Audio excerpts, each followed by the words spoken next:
What's up, everyone, and welcome to another edition of Believe in Falcons. I am your host, Will McFadden, and joining me today is former Falcons fullback, Ovie Mughelli. Ovie, what's up, dude? Not much, my friend. I'm doing good, doing real good. I'm fresh back from Vegas, so it's been a very long day back in Atlanta with the time change. But I unfortunately had this day made longer by the Falcons. Hopefully, the Braves will make it shorter, and we can talk about something happy. Yes, we will make this shorter because we got to get to said Braves, and we don't need to linger necessarily too long on the aforementioned Falcons because, man, like what else is there to say? It was a bummer of a game to watch. It's not Mhm. necessarily the most exciting game to talk Yeah, about. Unfortunately, Ovi, yeah, I was back in yeah. Mercedes-Benz Stadium for the first time since the 2019 season, I guess. But I was also at Mercedes-Benz Stadium for the first time, sitting in a stand, not in the press box. That's cool. Ever since I, Yeah. yeah, I joined the Falcons in 2017. So every single time I've been to a Falcons game in the home stadium, it's been up in the press box. We got an opportunity to kind of watch the game from right near midfield, lower section. It was awesome. I went with my wife, my mom, and a longtime neighborhood friend. But man, not the best Good game stuff. to go to. Not the No. most exciting, high octane game. What were your overall thoughts just on maybe their worst showing of the year, probably.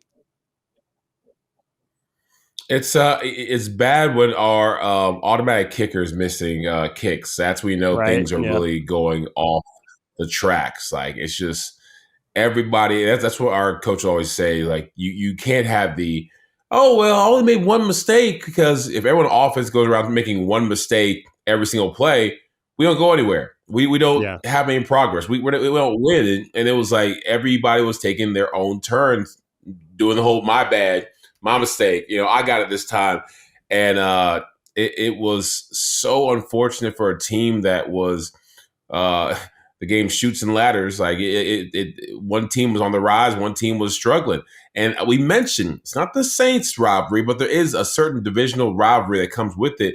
To where you Yeah. never know what's going to happen, and you It got always chippy know today. that you're going to get their best shot. And they gave us that. And it was Oh, it did. It did. You know what?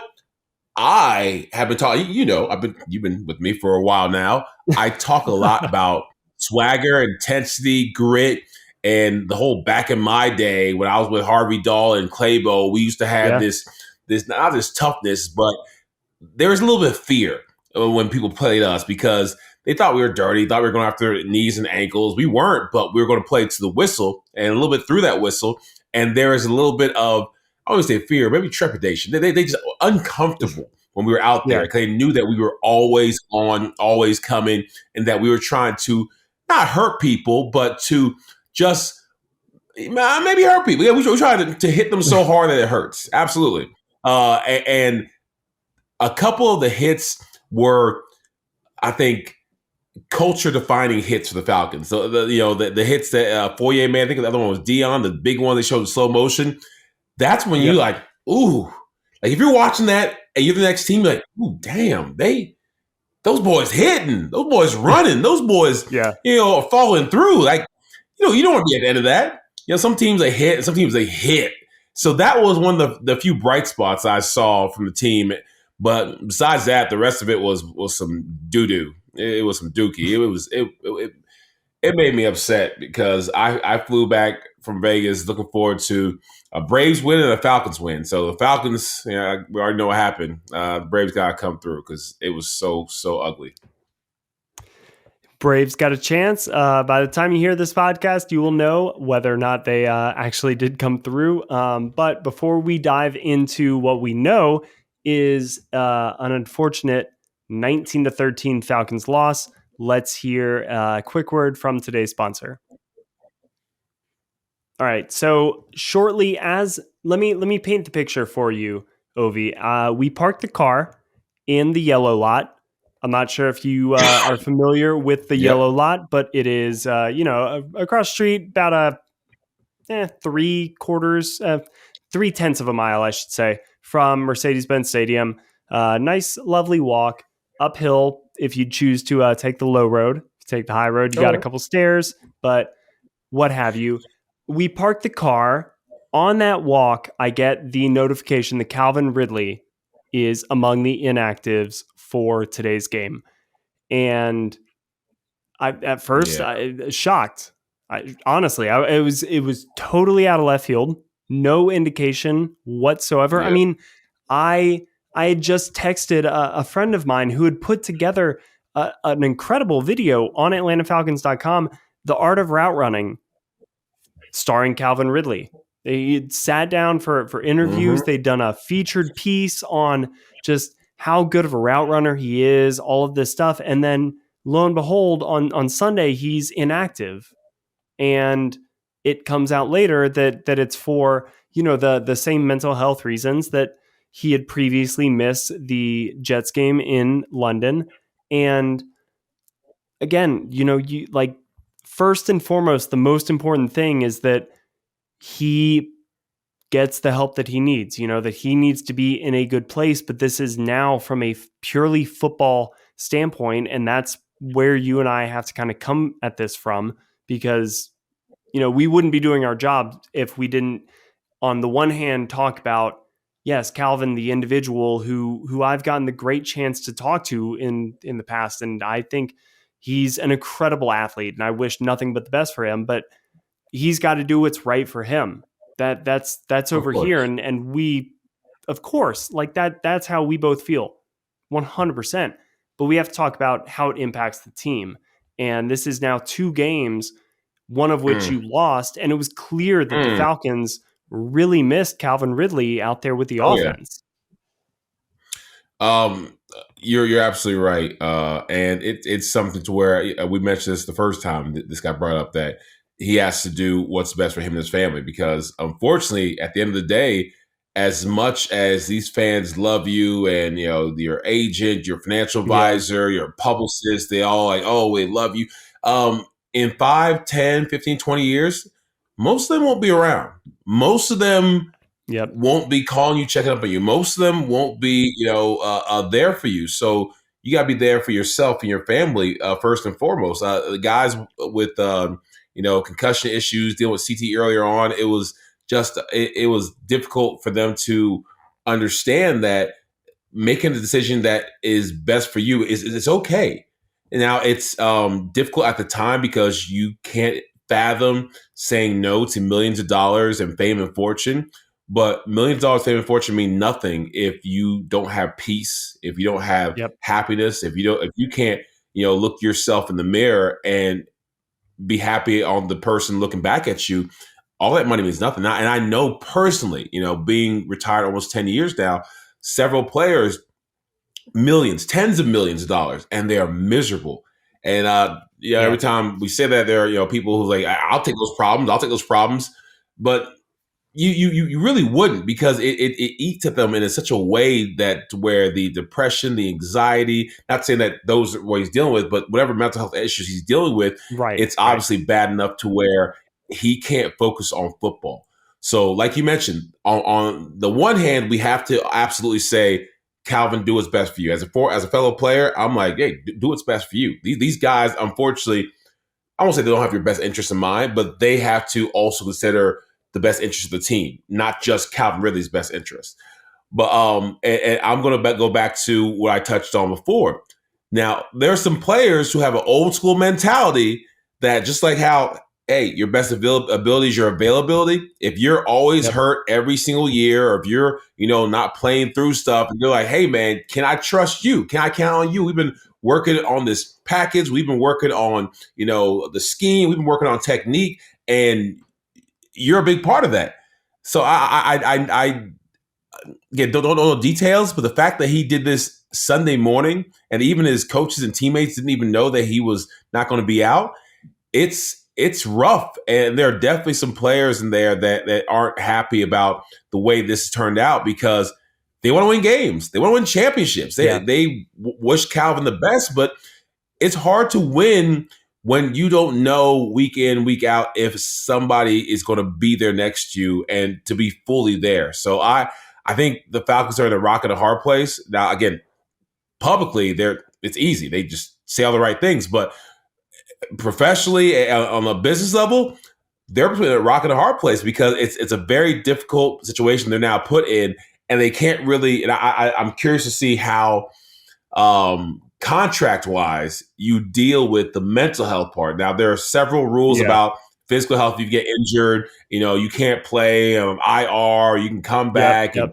all that good stuff. But with this, will they pay him? Do they have to pay him? Will they take the money away from him? Will they fine him? Will they what happens? So this is a very interesting piece that I'm very curious to see how the league and the Falcons deal with. Yeah, I mean, it really truly is kind of pushing some barriers here in terms of what do you define as an injury? What do you define as a health issue? What do you what falls under the umbrella of because then that even leads to the much bigger issue of concussions and the whole mental side of injuries and the link to that. Absolutely. What's the league willing to admit is part of the game and part of what constitutes the impact of playing this sport. I mean, that's that's a rabbit hole that we probably can't afford to go down to tonight. Think about it. But that's what's on the line. Just here. Imagine if guys took turns saying, you know what, not playing Sunday. You know what, I'm not playing 2 Sundays from now. I need a mental health break. I need a mental health break. I need a mental health break. I need a mental health break. I need a mental health break. And that's not what the league, the owners, or these GMs want, or the coaches. It's not what they want. And they're not going to say that. They can't publicly say that, but it will be a nightmare if players realize, or if they give players if players left and right start... If players left and right just start going off and saying, I need a mental health break, I need a mental health break, I do think at that point the league would address it. Well, I mean, it starts as a trickle first, then it's a dam breaks, because it's just crazy to me to think that you can have no repercussions and say, you know what, I'm sad, I'm not too happy and stuff like that, and not diminishing what Calvin's going through, but everybody's freaking sad. Everybody's on that team, or not everybody, more than half the people there go through moments of depression and anxiety. And, some of them probably needed help, but we're in a financial position to where they need this job. They need this opportunity. They need this contract year to work out and push past it. So it's just a really unique situation that probably won't be as unique in the years forward, from, Naomi Osaka to, other tennis players, Michael Phelps. There are a lot of athletes now. Gosh darn it, the gymnast, the African American female gymnast, Gabby Douglas, needs the mental health break. And there you go, Gabby. It's now something. Even Hayden Hurst, right there on the Falcons, has been an advocate for mental health. It's something that now it could become more common, which could become a nightmare for the team. But it's going to stink for the Falcons not having Calvin Ridley for who knows how long. Yeah, I mean, absolutely. It will sting offensively. I mean, it looked like they didn't have. It looked like they weren't necessarily prepared to go into this game without Calvin. But they weren't. They weren't. Yeah, I mean, they it looked like they did not necessarily have a true game, because Calvin has been incredibly successful against Panthers throughout his career. But again, the most important thing is his mental well-being. And I mean, I just we're kind of living in a new generation, I think, where this is something where athletes are incredibly aware of. I think all of the what I mean, societally, right? Like this is a thing. Society's become much more aware, not only physically, but very much mentally. You know, we're very much kind of Yeah. engaged with how is our psychological, mental well-being being affected by others, being affected by society, being affected by social media, all of these things. And of course that trickles down to athletes. I mean, why wouldn't it? They're the gladiators in the arena. Society chooses them to be the focal point of their entertainment. And that's stressful. I mean, you live that life. Yeah. That's a lot of pressure. Yeah. And It is. I understand like looking at the issue that Calvin Ridley has now been kind of the 1B to all of the Julio drama that took place this past offseason. He's been now deemed the heir apparent because he was a fantasy football god over the past couple of years. And everybody's like, Calvin's going to be the next Julio. That's a lot of pressure. There really historically have not been many Julio Joneses. That's a lot of pressure. Yeah. And from that standpoint, we understand it. We get it. But again, the Falcons looked lost without Calvin. I mean, the Panthers being there, being able to watch what they were doing defensively, just doubled Kyle Pitts. Every time Matt Ryan looked his way, he was covered. He was double teamed. He was looking Tajay Sharp's way. They ran the ball a lot. I think Arthur Smith understood, we're not going to win a high scoring game here. We've got to slow this game down. We've got to muddy this game up. We've got to win a 14-12 game. And they tried to do that, and they just missed a couple of key opportunities. But is that what it looked like to you? Yeah, it is. And I really feel like Arthur Smith, he had to earn his money today. He had to show that he could be a coach who could think on the fly, that can make the adjustments, and that can find a way, not just only how to thrive without Calvin Ridley, but how to get your tight end, Kyle Pitts, open when he's double teamed. Because again, we always say it, Julio got open when he was double teamed. Calvin Ridley should be able to get open. Kyle Pitts should be able to get open. If Julio can do it, and we want one of you guys to fill those shoes, you got to learn to just expect to be doubled, to expect to be the guy, and expect to to still show out. Russell Gage fell off after getting some big plays last game. People thinking, oh, Russell Gage is coming around. If someone told you he was inactive, you'd be like, yeah, he may have been inactive. And Tajay Sharp, he got a lot of the passes that would have gone to Calvin Ridley, but he doesn't have that yards after catch that Calvin Ridley could do, the explosiveness. He led the offense though in receiving yards today. Tajay Sharp was the leading receiver in this game. I don't know if that's good or bad. Like I mean, I'm glad that he's getting more touches. But, I mean, is that the guy that you want the ball in his hand to make game-breaking plays? No. Like you mentioned, but, I'm glad he's mixing it up, but he has to do it by necessity. And it's just, man, like, here's a funny story, Will.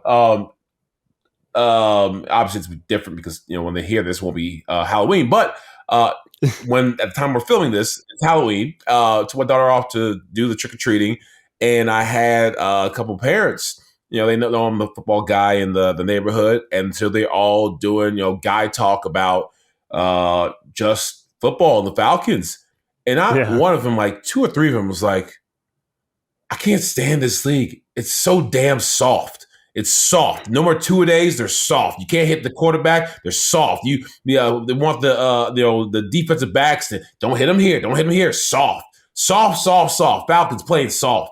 And he was very crass about Calvin Ridley. Calvin Ridley's soft. He's like, if I had a chance to play in the NFL, I wouldn't have, me being sad keeping from there. I have to give him perspective from a player's point of view, but I understood where he's coming from. I understood. They're just upset because like excuses is where the Falcons live. That's our happy place. We live in the excuseville. Well, this happened and that happened, and we had some injuries and we had this, and if we would have missed that kick or would have made that kick, and I'm just tired of the excuses. Like I mentally exhausted. I caught the game. I had to go in and out, preparing for Halloween, but I watched the majority of the game, and it was exhausting. Like I'm exhausted.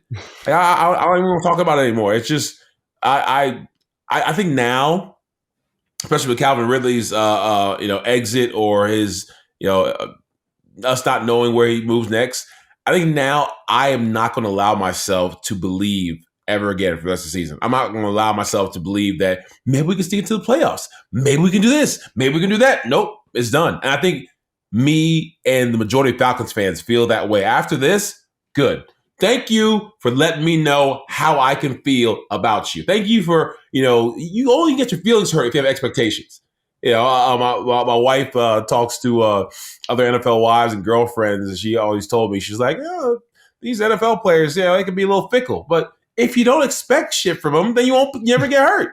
That's one way to look at it. And with the Falcon fans, if you don't expect them from the Falcons, you can't get hurt. But a lot of fans expected us after our little streak or run to do something, and they are hurt today. Like social media, just like even the dads talking to me Halloween, they were irritated, hurt, upset because they made the mistake of believing once again these Falcons could do more than what they've done in years past. I always like to think that I was just like a really just even keeled by nature type of person. Now I realize it's from just growing up in Atlanta, because of course, dude, of course you don't get your expectations up. What are we doing here? Of course you don't get your expectations up. That's why I've been sitting here saying, yeah, the Falcons are probably a 7-10 team. Yeah, the Panthers are probably going to beat the Falcons. Like that. This is Atlanta 101. Yes, you did call it. What are we doing here? You called this.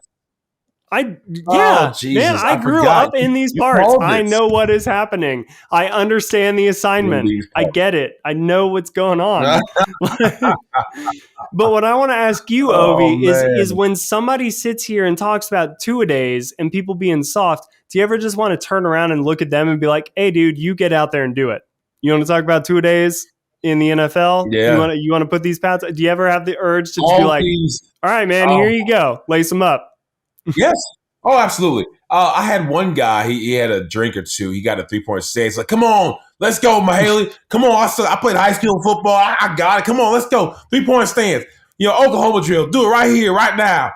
Old country boy. He's a neighbor a couple of doors down. Very well-to-do guy. He just, his son plays football. So I talked to his son. He wants to live his football dreams.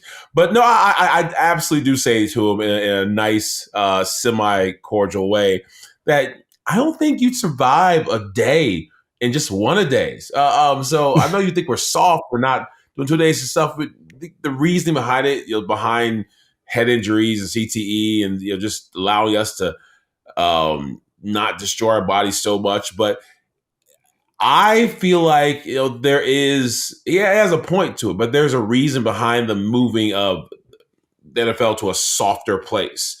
Because they see how they're 60, 70-year-old guys, and they see how the life expectancy of an NFL player is 10 years less, at least, from you. So you're going to live about 10 years longer than me. 5, 7, 10 years longer, because we just go through so much punishment that it affects not just our brains, our organs, our muscles, our tendons, our ligaments, our bodies, it's the car crash. Interior stuff.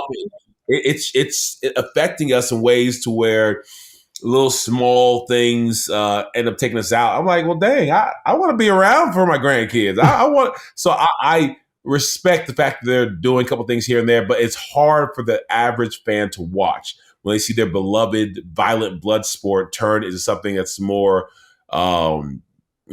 it's less rough around the edges. You don't see the clothesline, steel curtain days where guys are getting flipped over, and the old school Ray Lewis hits where wide receivers come across the middle, you're knocking them out before they even get a chance to. Oh, it was just, you just got knocked out. It was a different time back then, and I know that there are people who long for that, but it's not coming back. But for the Falcons, again, they showed a little bit of moxie today in some of their big hits.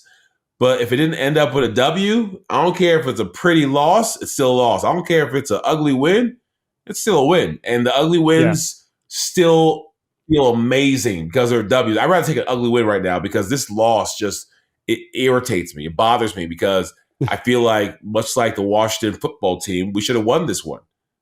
Yeah, but they didn't, and that's the ultimate important thing. And it sounds like, though, you're kind of high on the defensive performance. Do you want to talk about that a little bit more? I mean, I thought Deion Jones and Foye played well. AJ Terrell, it seems like, played well, but I mean, no. I'm not high on the defensive performance because they let Sam Darnold, who's been sliding and who got benched. I mean, we talked about how this man's psyche's got to be in shambles because he got benched, and he's come out there just slinging it, just throwing it to whoever he wants to, whenever he wants to. Our defense is going to keep on holding us back. It's going to keep on holding us back year after year. And though the big hits gave me some excitement, they're not stopping these teams when they should. They had a little bit of bend but don't break, causing a couple of field goals early on. But when they need to get off the field on third down, that they couldn't. As far as the run defense goes, I'm not impressed. I am consistently not impressed at our guys being able to stop the run. And we keep on having like no-name running backs become Hall of Famers. They're all-stars. You hear about them like these guys are the second coming of Barry Sanders and Emmitt Smith's love child. Like they're just running through us. I'm like, they're average. They're above average. They're slightly good. And we make them look like the best of the best. Always. And I'm just tired of it. I want us to have that shutdown defense. What's wrong with us having a shutout? I don't know when the last time we had a shutout even was. But it just doesn't seem like our defense is ready to be dominant. What, as a fullback, I'm curious, what makes a dominant run defense? Like when you're going to block a defensive a linebacker, presumably, or whatever, like what would a defense do where you would be like, oh shit, like they're doing this, they're gonna just blow up this play. What was that? What would a defense do? We played some dominant run defenses to where even though I'm as confident as they come in my abilities when I was playing ball, and the all-pro stuff wasn't just in name. I felt like I was the best damn fullback in the NFC, in the NFL. And so I walked up to the line, put my fingers in the ground and dug my feet, into that dirt, and fully expected to blast off into the direction of something that I was going to just destroy. But still, if I can't get to that linebacker, then it means nothing. And there are so many times where great defenses and great defensive schemes and just talented players were married together, and it was an unstoppable defense to where we had to do play action. We had to just try to establish a run and then play action this, play action that, or stay in the air because we could not move these guys. I mean, the Giants defense that beat Eli Manning. I mean, that beat Tom Brady. That was one of them. I remember playing against Michael Strahan and O.C. Umenyiora and Justin Tuck, and they had Jason Pierre-Paul. Like those guys. I mean, how do you have so much dang talent on? How do you pay all these guys? How do you have so much talent on a defensive line? It's unheard of. Yeah. And their linebackers were good, their defensive backs were good, and we just couldn't run the ball. They were hitting the gaps. Oh my gosh! These guys were not only physically gifted, but they were so smart. They were so good at their technique, and they had somebody dialing up some great plays that were able to always be a step ahead of the offense. So if the Falcons could turn into that, first of all, we gotta find the talent, outside of Grady, Deion, and Foye. Foye's shown me every single game that he deserves to be in that top linebacker conversation, and he's going to get paid. And I'm happy for my African brother to get there. Yep. But we need the rest of the guys to step up because we're not scaring anybody on the run defense side. We're not scaring anybody on the defensive side, and we haven't for a long, long time. That bothers me. AJ Terrell, I think, played really well again today. I know his matchup against DJ Moore was kind of a big one, but really didn't allow many catches, made some good open field tackles. But you're completely right. I mean, this is still not a defense. There are some good players there, but you look on any given play, it's Dion or Foye making a tackle, and it's usually 5 yards kind of past the line of scrimmage, and it's a run play, and you're like, all right, cool, but it's 2nd and 5, or it's 3rd and 1, because they just picked up a 5-yard gain on 2nd and 6, and it's like, what the heck?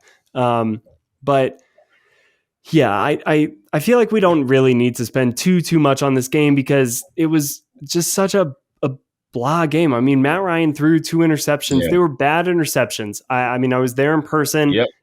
The first one, I don't think he saw Shaq Thompson. I don't think he really, I think he was just looking at the receiver, didn't even see him in the zone.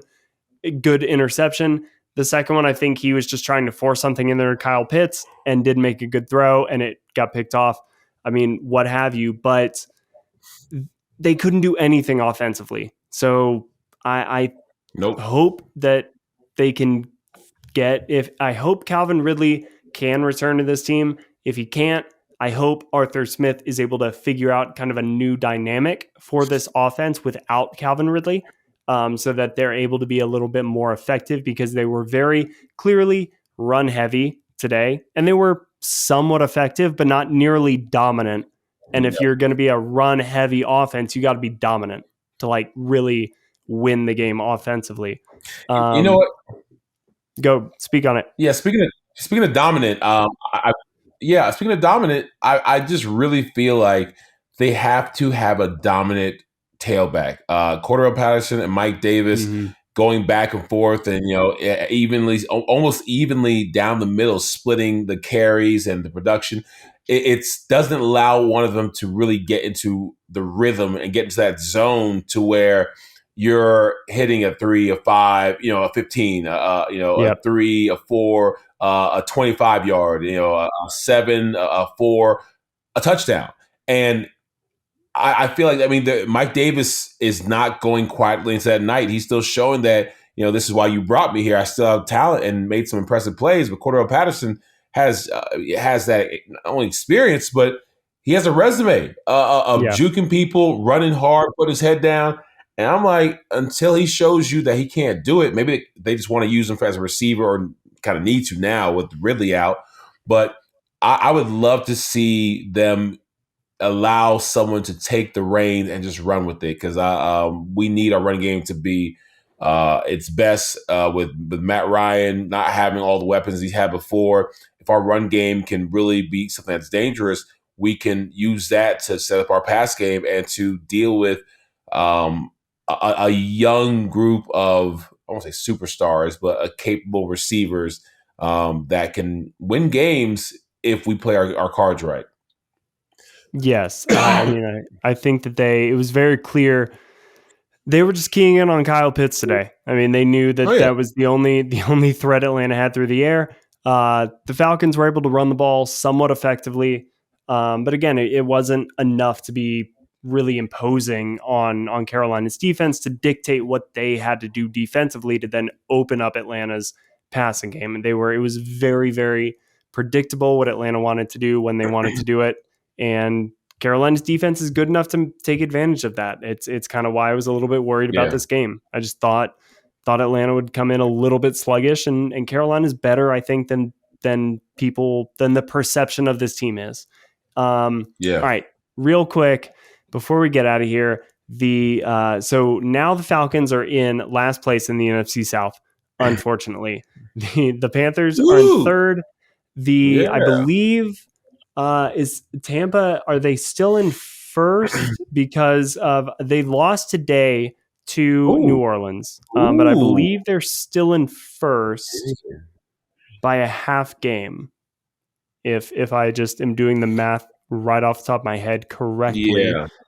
Yes, they are in first by a half game, but the Saints make things interesting because it was Trevor Siemian who came into that game for an injured Jameis Winston, and led the Saints to a victory over Tom Brady and the defending Super Bowl champion Buccaneers. Wait, It remains to be Trevor seen Siemian whether beat Tom Brady? yeah, Trevor Siemian came in, Didn't even man. He sound just right. chucking it around the yard, right? The man who they benched oh God. Why am I totally Tyrod Taylor.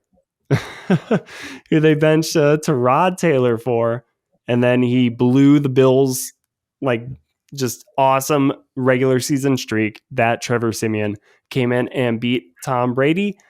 We don't know if Jameis Winston's going to be back next week to play Atlanta. So the Falcons could be facing Trevor Siemian. I'm very confident that Trevor Siemian will have the best game of his career against the Atlanta Falcons next week. What say you, Ovie Mughelli? Fool me once, shame on me. Fool me twice. Wait, fool me once, shame on you. Fool me twice, shame on me. Yeah, that's exactly. They're not fooling me again. This Falcons team has a lot of holes. It has a long way to go. The fan in me was ignoring what you were seeing and others were seeing, that it's the Jaguars or it's this team. Like we're having decent games, but it's against like the worst of the NFL, and if we're struggling to beat these teams, and even we show good things against these teams, it's not great. But I feel like we are going to have a long season ahead of us. We're going to win some games we shouldn't. We're going to lose a lot of games that we should win, and it's going to be a process to where maybe next year we can sneak into the playoffs. But get that out of your mind for this year. It's not happening this year. Like you mentioned, I had 10-7. You're probably more correct with the 7-10 of our final score this year. I just feel like it's going to be something that is going to take Terry Fontenot a chance to bring more talent in here, because you can have the great scheme to help to try and cover up your lack of talent, but eventually they're going to see that our guys are just physically better than your guys. And that's where it is with a lot of the matchups with the Falcons. Yeah, and I mean, I think just honestly something that I've had internally that I, for many reasons, couldn't kind of like vocalize externally, but have felt over the past couple of years. At some point, a winning culture has to start internally with the players in the locker room, and it has to come down to the mindset that these guys have on the field in games that they should win, and games when they are feeling themselves a little bit, and it's okay. Are you disciplined enough to come out here and actually beat the team that you should beat when you're getting the praise that you deserve to get? And it's like you can have one and the other, and one you can separate from the mindset of the other. And I just feel like some of these players on this roster have always had an issue with that. The times that they actually start building the momentum and the praise that they have rightfully earned, they waste it because they let that get to them. And then they just don't come out as sharp as they need to, and they drop the game that they shouldn't drop. And it's like, dude, you guys could really start to build something here, and you let it slip through your fingers. And that's kind of how I feel about today. But next week is another opportunity. They got the Saints. There's no better team to bounce back against than the New Orleans Saints. I mean, if there's any chance for Arthur Smith to kind of grab these guys by the face mask and say, look, focus up. We've got this game. We're right back into it. They just knocked out the Super Bowl champs. If we want to beat those guys, we got to get these guys first. Let's go. I expect that to be the message. But before we get out of here, Ovie, you got anything else before, after a tough loss?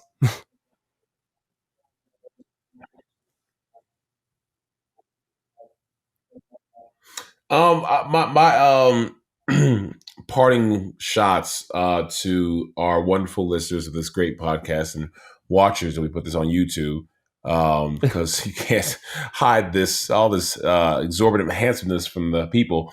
But my last parting shots are that you have to believe what you see, and we have shown that the Falcons have shown us that they are not ready this year, maybe not even next, to become a playoff contender, and for sure not a Super Bowl contender. So we keep on trying to only see what we want to see. Don't do it, Falcons fans. this team has a lot of, and we talk about the foundations. They have a lot of foundations to be great, but they don't have all the materials or the ingredients to make this work just yet. Absolutely agree. And spot on. I mean, they have the foundation. There are some pieces. Having somebody like Chris Lindstrom in place, huge. Having, it looks like Matt Hennessy and Jalen Mayfield. I mean, I know the offensive line had a rough day today, but those are three young guys on the interior. Build around them. Calvin Ridley, we hope he gets back to the field. That's a great piece. Kyle Pitts, awesome dude to build around. Like Grady Jarrett, AJ Terrell. There are guys in place. It's just, I look at a team like the Buffalo Bills. 4 years ago, they were planting the seeds of where they are now. And now they are confident. True. They have the talent. They're tested. Year in, year they're out. making a run at the Super Bowl. That's where the Falcons should hope to be in 2023, 2024. Really tested with this core that they're building right now. That's the goal. Just get better each week. Ovie, I think you are well aware of that. And that's going to be our message for the rest of the season. Just, are they getting better? Yep. Are they taking a step back? Yep. But that's the goal for now. Thanks, everybody, for listening to today's episode. Sorry that they didn't get the win. It would have been really nice to get back to on the winning side of things for the first time, I believe, since 2017. Would have been the first time they had a winning record, which, man, that's scary. Crazy. Today's episode was presented by BetOnline. You can, of course, find Ovie and I on any of our social media channels. And please like and subscribe. Let everybody know.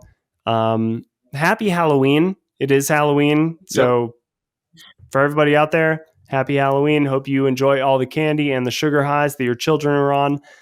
We'll see you later this week. And as always, take care.